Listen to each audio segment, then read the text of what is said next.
Rookies report later this week. We get you ready for camp with Jeff Risdon.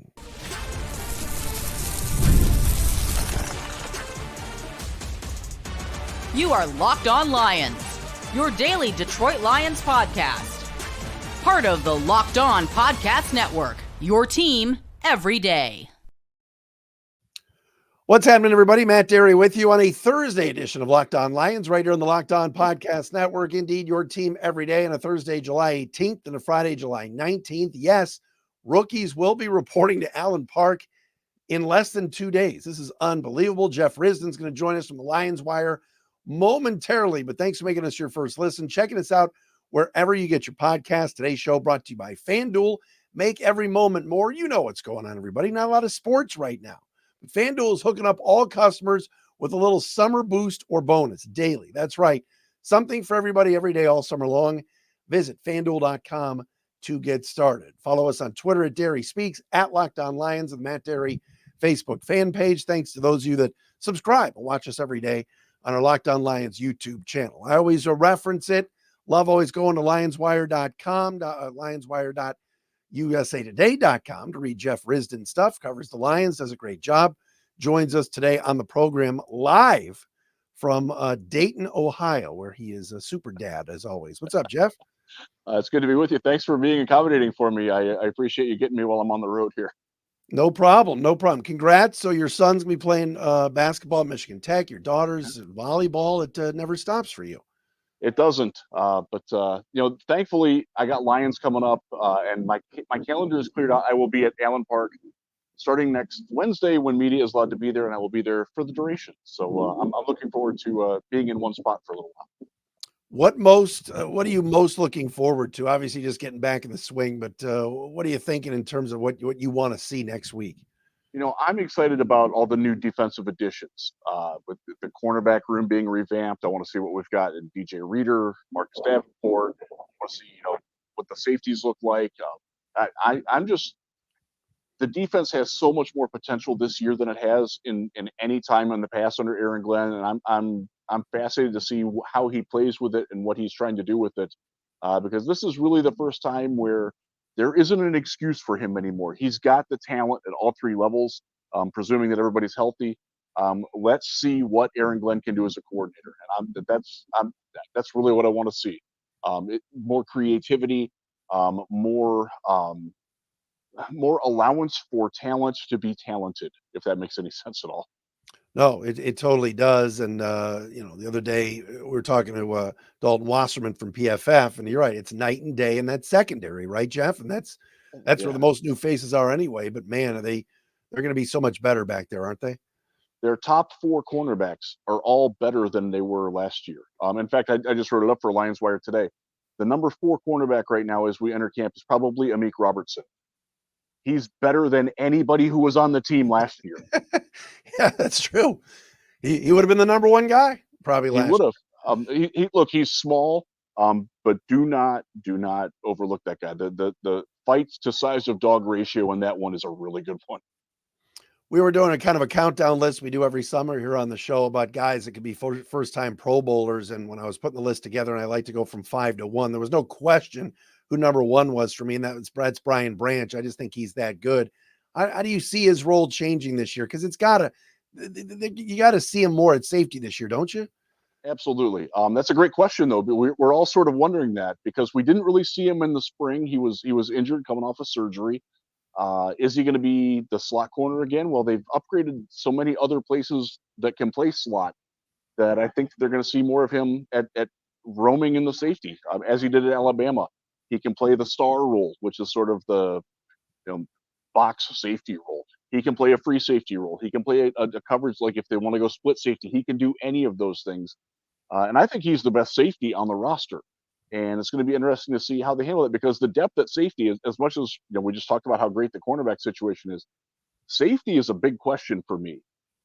Between Kirby Joseph coming off surgery, Ifeatu Melifonwu has had 5 good games in 3 seasons and is hurt all the time. I'm not ready to crown him yet. I know a lot of people are. I have some questions back there, but if Brian Branch is back there, I feel a lot better about the safety position. And the fact that he can move there and it's not going to hurt the cornerbacks, hopefully, too much, I think we're in a pretty good spot there.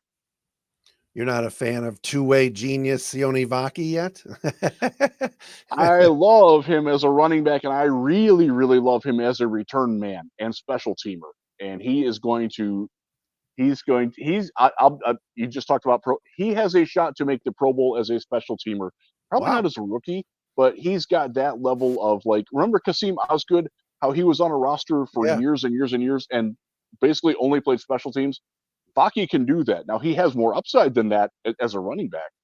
I don't want him playing safety. I saw him do that at the Senior Bowl. I saw him do that at Utah. I've used the line. He plays on train tracks. If you're on his train tracks, you're going to die. But if you're not on his train tracks, he's never going to see you. So I love him as a running back, but especially special teams. He's got ridiculous upside there. I've said this on the show. He's going to have a monster August. You just know he is. He's going to be Yes. Mr. Preseason, and you can use this just as long as you trademark it or give me credit. It's going to be Vaki Town from August 9th See to what you maybe did there. 30th. Then we'll get back to reality September 8th. Yeah, that's good. But he's certainly sticking around.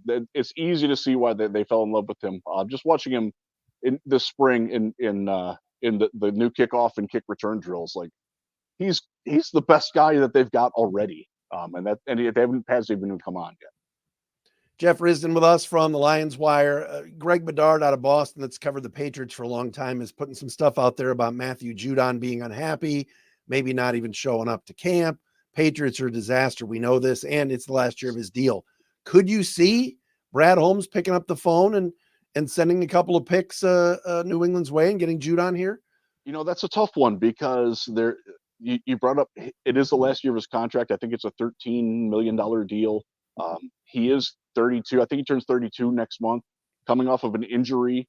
We don't know how healthy he is, but like this guy can play. He's proven it with the Ravens. He's proven it at Grand Valley State.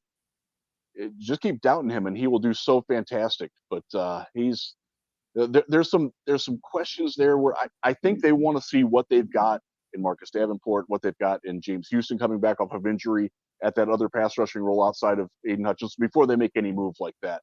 If they're not happy with what they've got going into the first or second preseason game, and Judon is still the way that he is right now in New England, I totally agree with Greg. I don't think he's happy there. I don't think he wants to play on a team that has the best chances to get the number one pick of any other team right now. So he's probably available, but I don't think that the Lions are ready just yet to throw in the towel on James Houston, Josh Paschal coming off of being healthy this season for once. I think they want to see what they've got before they bring somebody else into the mix, because they do have a lot of worthy candidates that have shown at times like, hey, they can be that guy. They just need them to be that guy for a long time, and that's one of the big questions going into camp. You also have to wonder what the ask is from New England to get to acquire him. If they're asking for at least a minimum of third round pick and another pick, the Lions don't have a third rounder next year, so at least That's true. They've already traded that away for Manu. So making it work. I would tend just knowing the Lions and knowing what other teams might be looking at that are contenders that are looking to maybe add a pass rusher. I don't think that the Lions would be the highest bidder in anything if Patriots are indeed looking to get rid of Judon, but it never hurts to pick up that phone and call and just see what they want. But I wouldn't expect it. Jeff Risdon with us from the Lions Wire. I want to talk a little bit about the roster and what he anticipates. We've talked a lot about the defense, do a little bit of offense as well with Jeff. We'll do that coming up next here on a Thursday, Locked On Lions. And Locked On Lions today brought to you by our friends at LinkedIn Jobs. When you're hiring for your small business, you want to find quality professionals that are right for the role, right? Well, that's why you have to check out what LinkedIn Jobs has to offer. LinkedIn Jobs has the tools to help find the right professionals for your team faster and for free. And it's really, really easy when you go to the site, want to post something for free right on LinkedIn Jobs. LinkedIn is just a job board. It helps you hire professionals you can't find anywhere else, even those who aren't actively searching for a new job, but just happen to see that little hiring frame around you on LinkedIn and might click on and see what's going on. On LinkedIn, 86% of small businesses get a qualified candidate within 24 hours. Hire professionals like a professional on LinkedIn. Do yourself a favor. Post your job for free at linkedin.com/LockedOnNFL. Just like 2.5 small businesses use LinkedIn for hiring, we can add you to the mix as well. Again, that's linkedin.com/LockedOnNFL to post your job for free. Terms and conditions apply at LinkedIn Jobs. Our man Jeff Risdon with us here from the Lions Wire has covered the Lions for a long time, does a great job. By the way, Monday teaser, Justin Rogers on Monday on the show. Yes, we unmasking Jeff. He won't tell me what's going on. He just said, you wanted me on? I'm coming on Monday. I went, okay. So that is a must listen show. We'll see what JR is up to, the other JR, on Monday. All right, tell me this. When you look at the offense, everybody's like, oh, fourth receiver and everything else in terms of positional battles. And what are you looking at? What piques your interest going into camp next week on the offensive side? Offensive line depth. I want to see where Colby Sorsdal, it's really hard for me to say, Colby Sorsdal, I want to see where he's at. Is he the number 3 tackle? Are they giving up on moving him inside, which they sort of kind of did this spring? He played almost exclusively tackle. I want to see where he's at in his second season. With Matt Nelson gone, that number 3 tackle job is open. Does Dan Skipper get a shot there to be an actual tackle other than just an extra tackle? That's one that we'll find out. I want to see what they've got in the rookies. I was a massive Christian Mahogany fan going into the draft. He was a top 50 player for me. I couldn't believe the Lions' good fortune that he fell to the 6th round. So I'm curious as to how quickly he will get up to speed.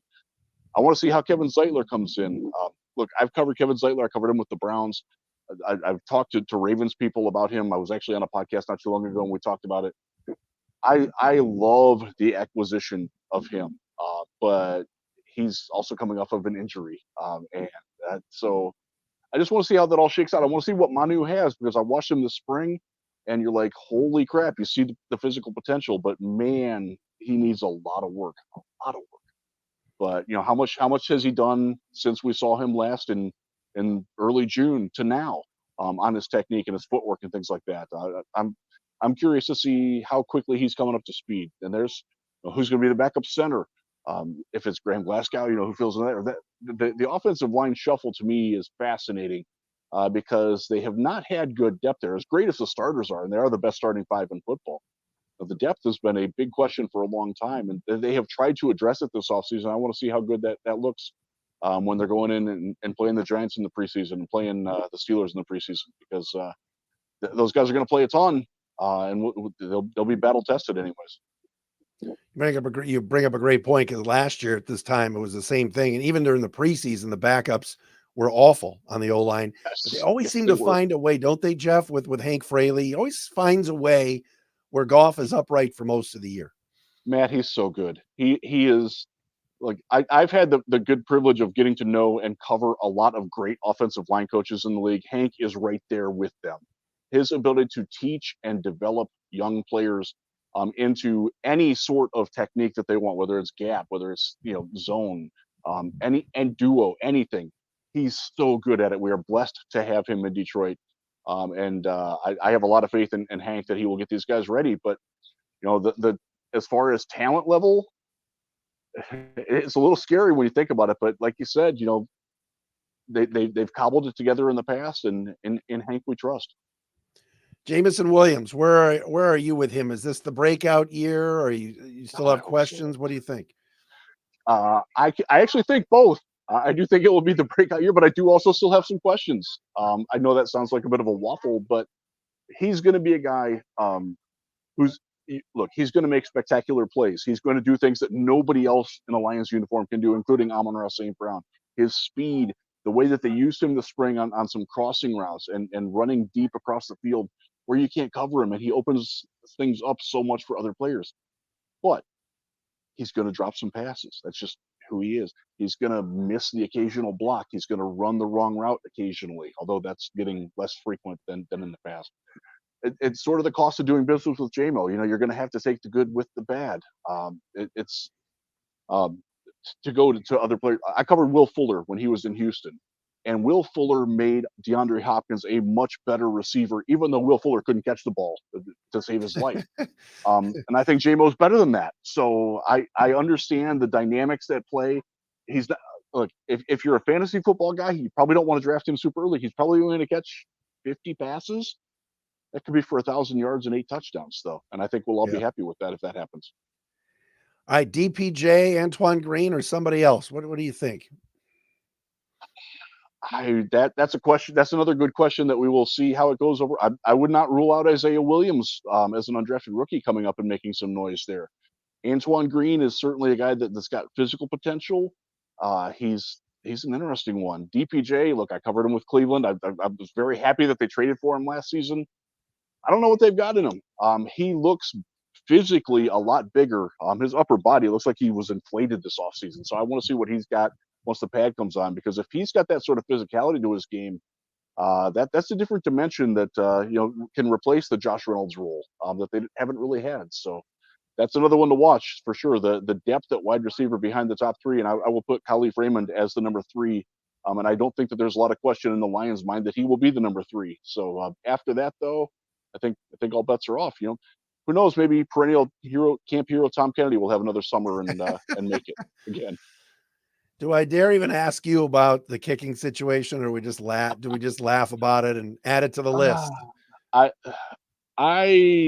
am fascinated by, and long snapper, by the way. They have a long snapper battle this year. True. That's legit. That's true. Hogan Hatton can win that job over Scott Daly, and he. In fact, if you're looking for an undrafted rookie to make the team, Hogan Hatton is probably the best bet. You probably never heard of him. He's the long snapper. He's from Idaho. That's a deep cut, Jeff. That's a deep cut. Hey, that's me avoiding answering the kicking question. No, seriously, this Jake Bates thing. I mean, when you kick at Ford Field, I know there's only 9,000 people there, but you're booming 60-yarders through with distance and with room. It was intriguing, and I like that the Lions went out there and said, "Oh, Green Bay's in on him too. Let's give him 2 years." I like that. Absolutely, there's no harm in seeing what he's got. Right. He was electrifying as a Michigan Panther. I am cautioned that I am aware of how he did with the Houston Texans in his tryout last year, and it did not go well at all for Jake Bates. So I think that the fan base is right to be excited, but you might be writing checks that he might not be able to cash. And the Money Badger set the Lions franchise record for the longest successful field goal last year. He did not miss a field goal last year for the Lions, and everybody's still ready to toss him out the door. I know I get accused of being a champion for him, or perhaps his agent.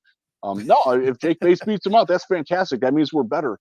But I don't think that Michael Badgley is nearly as bad as a lot of Lions fans seem to think he is. The Dan Campbell situation when it comes to kickers and this notion that he won't change, and I know he's been on some shows and he said, yeah, maybe I'll not be as aggressive. But do you think let's say Bates wins the job and he's kicking from 60, do you still think Campbell would have done the same thing, last year in San Francisco if he had Jake Bates? I do. Absolutely. Yes. Now maybe he will learn from that and change this year. But at that time, he could have had Justin Tucker as his kicker, and they were not kicking that field. That's just his mindset. By the way, we like that mindset. You say you're going to score 7 more often than you're going to score 3. 7 is still higher than 3 in the math that I do. So I respect that. It would be nice if he tried to get the points a little bit more often, especially earlier in games. And I know that's when he wants to set the tone. And go out and let's be aggressive. Let's get that 7. We've got time. If we don't get it, to the buffer. Well, maybe that 10-point lead at halftime is better than a 6-point lead. I hope that calculus is rattling around in his head this offseason. Jeff Risdon, Lions Wire, does a great job. We're going to talk more with him about the state of the NFC, the top of the NFC, and what he sees, and also the division as well. Everybody on the Bears bandwagon is Jeff as well. We will ask him next. All right, Jeff says no already. But hey, let's talk about FanDuel. If you love sports, we all do, and there's not much going on right now. We know this. Stanley Cup's done. NBA Finals done. Summer League, WNBA's even done for a month for the Olympics. We got fewer games. But here's the thing. FanDuel will let you keep the sports going whenever you want. All you got to do is open up the app and dream up bets anytime that you are in the mood. Want to put the futures down on the Lions. The over-under for wins, 10.5. Over-under. All of that is there for you at FanDuel. And this summer, FanDuel is hooking up all customers with a boost or a bonus daily. That's right. There's something for everyone every day, all summer long. So head over to FanDuel.com, start making the most out of your summer. Do that now at FanDuel.com. Tigers and Jays tomorrow. You want to get in on that, you can do so at FanDuel, the official sports betting partner of Major League Baseball. Back with Jeff Risdon from the Lions Wire. You were shaking your head going to break, so I guess all these folks, the Slappies in Chicago, I was on one of their shows this week. What do you think about Caleb and the Bears in the playoffs? I said, hold on a second here. I think you're in my camp with that. There's been so much talk about the Bears, but you don't see them as a playoff team yet? I think that Caleb Williams, if he is nearly as good as they all seem to think he will be, they could be in a playoff team. That's a good football team, but they have a massive question mark at quarterback. I am not ready to anoint Caleb Williams yet. He was not my QB1. He was almost not my QB2 in this draft. There's a lot of questions about him being able to play in structure, similar to the way that Baker Mayfield, when he came out, they had to teach him how to throw the ball away. He literally did not know how to do that. And that's a Lincoln Riley thing. Kyler Murray had to do the same thing. You've got to coach that out of them. And it takes a year or two to make that happen. I will not deny that he is talented and has tremendous upside. And he's walking into a situation where, other than center, that's a really good offense. They've upgraded a lot. Now, I'm not a huge DeAndre Swift guy. I wasn't when he was here. He's a guy that will get what's blocked for him and not an inch further. So I think that they're tend to overhype him a little bit, but they've got some depth. They've got some players, man, but they are not to the Lions level. I don't think they're to the Packers level yet either. I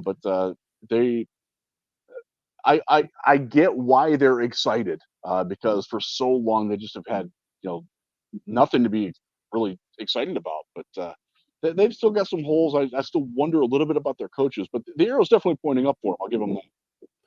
Could you see a scenario of Lions Packers in the NFC Championship game based off, we got a little Ayuk issue in San Francisco, Dallas, they could start 1-3 and McCarthy gets fired, Philly, Sirianni on the hot seat, although I like the upgrades that they've made, but how do you kind of view all of that? I do think that the Lions are no worse than 1A in the NFC. I think the 49ers are still, they won it last year. I do think that they've lost some things that I don't think has gotten enough attention, aside from the Ayuk situation, but that's a very good football team. And I would not look past them. But I think the Lions are definitively better than the Cowboys, than the Eagles. I think the Eagles peaked early last year, and I'm not sure that they're going to be able to get back to where they were with that, whatever, I think it was, 8-0 start, 9-0 start. They're much closer to the team that finished the season getting skunked in the playoffs. Yeah, Green Bay is good. I wonder a little bit about Jordan Love now that there's tape on him. There's a lot of tape on him throwing to those receivers. They have some offensive line issues. They have some secondary issues. There's a lot of talent there, but they're not better than the Lions. And I don't think anybody in the South is better than the Lions, although if Atlanta figures things out offensively, they've got a good football team. I don't think they're better than Detroit, but they're in there. So, Tampa Bay, they're a challenge. I think the Rams are a challenge. It's going to be interesting to see who bubbles up out of that. But the Lions absolutely belong at the top with San Francisco in the NFC going into the season. You mentioned Love and tape on him. Obviously, the end of the season last year, he was fantastic and almost single-handedly beat San Francisco himself. Go more in depth on that. What do you mean there's tape on him in terms of, do you just think now the defense is going to show him some things that will confuse him more that they didn't do at the end of last year? Yeah, absolutely. And I think their receiving core was very young last year, and there wasn't a lot of tape on them either. And I think defenses will have a better idea how to play Romeo Doubs and Christian Watson and their young tight ends, who are both pretty good. So I think that defenses will be able to adjust to them. Can they adjust to the adjustments? We went through this with Matthew Stafford back in 2011, 2012. Teams figured out, okay, this guy's healthy. This is what he's going to do. He's going to throw those tight window things to Calvin Johnson. Let's take those windows away. Let's undercut some routes. Let's drop our linebackers and see if he can figure that thing out. And he threw a lot of interceptions that way. I think that defenses, Aaron Glenn included, will have on tape now how better to attack Jordan Love, and it's up to him to adjust to it. I am not a Jordan Love hater, but I also think that I think he might have peaked. We'll see what he can do, though. There's certainly talent on that team on both sides of the ball. I know it's not fashionable for Lions fans to talk nice about them, but it's a good football team. Yeah, no question. Am I crazy to think that week 3 at Arizona is a very dangerous game? I think the Cardinals are on their way. I don't know why, but I like their coach. I think the GM's sharp. Everyone's like, "Oh, I that's a agree. W." I don't It's necessarily agree. the only thing I'll say is that remember Starling Thomas from last year, Camp Darling, undrafted free agent. He might still start at outside corner for them and couldn't make the Lions cornerback room last year. They still got All a right. ways to go. They are a rising team, no doubt about it, and they will be able to. I actually did a thing with a Cardinals. We did a preview thing with Cardinals Wire, and their managing editor Jess Root's like, we're going to be in a lot of 40 to 35 games. The Lions are capable of winning those sorts of games, but there's some teams on their schedule that aren't. So you can't really sleep on the Cardinals too much either. Jeff, great seeing you as always, my friend. Safe travels and enjoy camp next week. Keep up the great work. I can't wait to get there. Thanks for accommodating me on my travel schedule today. Thanks, man. You got it. Jeff Risdon with us from the Lions Wire here on a Thursday. Locked on Lions. Thanks for making us your first listen and checking us out wherever you get your podcasts.